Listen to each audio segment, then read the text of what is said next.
Welcome to the ElderAbyss show.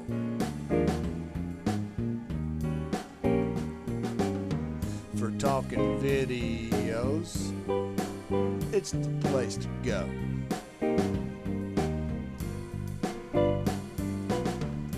Game tips, rants, tactics, and more.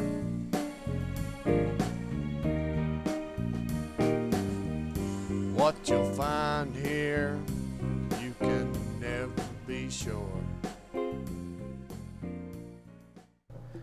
Hey guys, welcome to the show. This episode we are continuing our misadventures in different ways we have found or came up with or decided just to give a shot for meeting challenges, contracts, that kinds of things in Black Ops. On this episode, I'm working actually on Sleight of Hand Pro. Yeah, Sleight of Hand Pro is what I was working on. For Sleight of Hand Pro, let's see, you need 150 kills down sights, aiming down sights. That's no big deal, just put it on and play. You'll eventually get that depending on how many kills you get per game and all that, yada yada yada. See how long it takes you to get there for that. It shouldn't take too long, 150 kills. The other two were a little trickier. You got 30 kills within 5 seconds after a reload, and reload off, basically shoot an enemy, injure him, and reload and finish him off 10 times. Again, they're not that difficult, but for me, things like that they come down to just remembering to do them a lot of the time. So I just had another one of these matches where I said, the hell with it, I'm going to do something about it. So what I did was, you see, I put the commando on.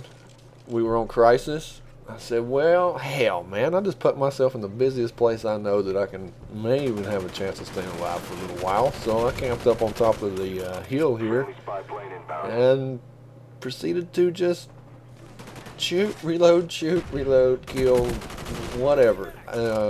Basically, the idea was I just wanted to see how long I could hold out up here with, it's a high traffic place. It's got multiple egress points, lots of lines of sight into it. Just a few. We won't go with lots, but it's got a few extra lines of sight into it. It's definitely a highly contended place to be on the map with high traffic. So you can hang out here and you won't get bored for very long, typically.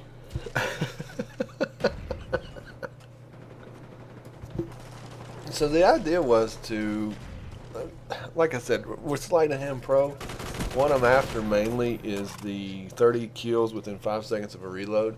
I think I already had the other ones. Like I said, the aim down sights for 150 kills, not that big a deal. The reload and finish off was easier than I thought it would be, given the amount of people that run the, Last Stand or whatever it is, Second Chance. But anyway, those guys are great cannon fodder, man, for getting your challenge for Sleight of Hand Pro, because you shoot a guy, you see him falling down, just duck behind cover, reload, and pop and finish him off. Those fellas help out a lot in that aspect.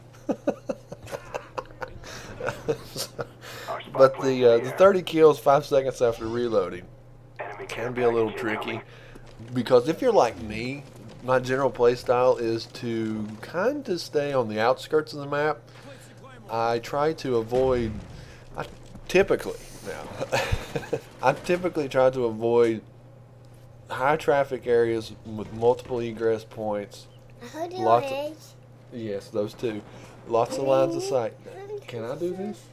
What? Yes. Lots of lines of sight. So I try to shy away from those places. Those are the types of places that I'm looking to get my kills from as I'm circling the map like a vulture. On this game, what I tried to do was kind of put myself in the spots where I knew there would be a good chance of somebody showing up before my 5 seconds between kills, basically. Because I get a kill and reload, and so you've got a few seconds there to play with. Yeah, he jumped right off that cliff, didn't he? Ready to jam on your radar. Hey, right, here we go. This is the dual comm with my boy. So, hope y'all enjoy this. Oh, we're okay.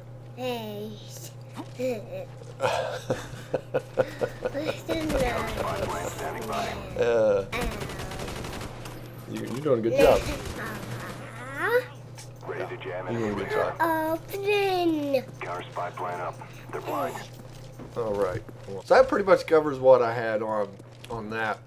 That was just my Crisis worked out to be really good for that little idea, just because it has a really good high traffic point up there on top of that hill that you actually have a pretty decent chance of staying alive. The main thing is if you're working the middle of the map or a high traffic point, multiple lines of sight, several egress, you know, it's, of course, try to keep track of the enemy with spy planes and just keep track of the UAV.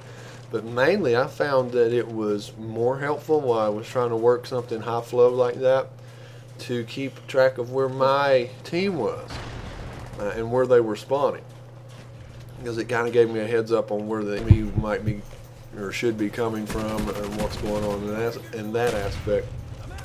Also, if you probably noticed too, I ran a lot and sent off a lot, I guess I should say, of the anti-spy plane, enemy, whatever the hell it is.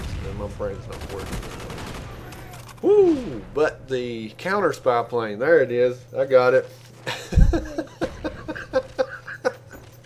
Rough morning. A little too much scotch last night. Yeah, the counter spy plane. I see it run quite a bit, to be honest with you. And if it was up to me, I would run it all the time, and I typically do. To me, it is kind of like a silencer for your gun, but you don't have to deal with the silencer part of it, because when you're running, even if you're not running hardline, it's 3 kills. If you're running hardline, it's 2 kills, and you pop a counter UAV, it doesn't matter how much noise you make, they can't see their mini-map anyway. So I think that is a great kill streak that gets overlooked a lot for its purposes. And it's basically camouflage for everybody, man. I mean, it's like going around handing out silencers to your whole team, scramblers, and it's just, here, have some fun.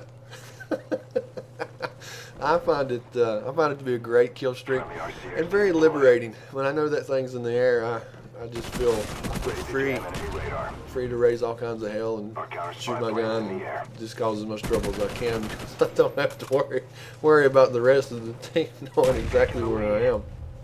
So definitely, just run with a group. Try to make sure at least one guy is running that, because it'll help out the whole team.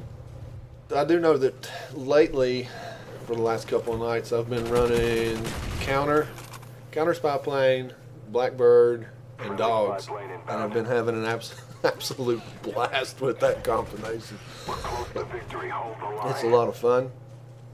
The counter UAV and the spy plane are pretty much like team kill streaks, in that once those are kicked off, it helps everybody get some score.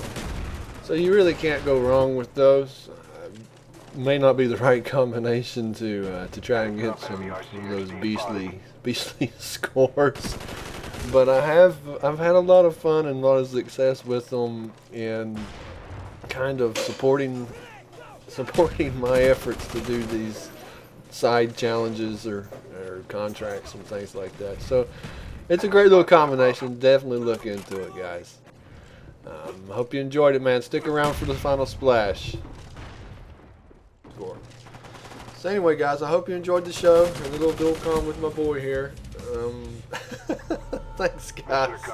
Later. Good work. 'Cause in the end, you've already been told.